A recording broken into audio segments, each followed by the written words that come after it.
இந்த அடுத்து வருகிற இவர் தான் வெளிநாட்டுக்கு போகணும், ஃபாரின் எக்ஸ்சேஞ்ச் வேணும், இவர் இது முதலீடு கொண்டாடுறதுக்குன்னு சொல்கிறாரு.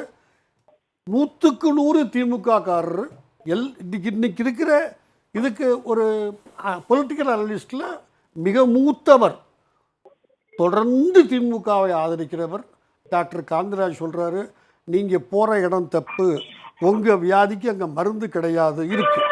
அவர் யாரும் மறுக்கலாது, அவர் சொன்னது இருக்குது. நீங்கள் அமெரிக்காவுக்கு போகக்கூடாது, உங்கள் வியாதிக்கு அமெரிக்காவில் மருந்து இல்லை. என்ன சார் ஏன் வேண்டாம்?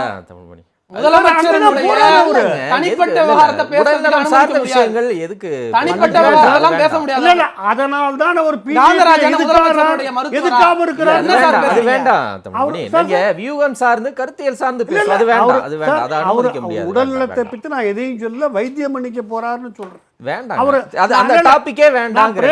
சொன்னதெல்லாம் சொல்லல. இல்ல தமிழ்மணி, நீங்க ஒரு மூத்த வழக்கறிஞர், அது வேண்டாம். நீங்க வந்து எப்பவுமே கண்ணியமா பேசக்கூடியவர் தான், அது விட்டுருங்க. வேண்டாங்க, அந்த ஏரியா வேண்டாம். அவர் கட்சி சார்ந்த செயல்பாடு விட்டுருங்க. முதலீடு என்று சொல்லிக் கொண்டு வைத்தியம் பார்க்க போகிறார்.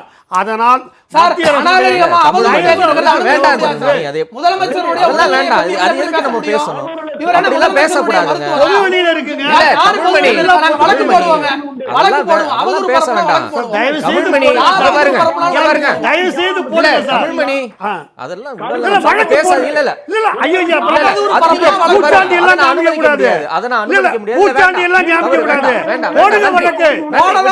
நீங்க வழக்கறிஞர் அவரு போற இதுக்கு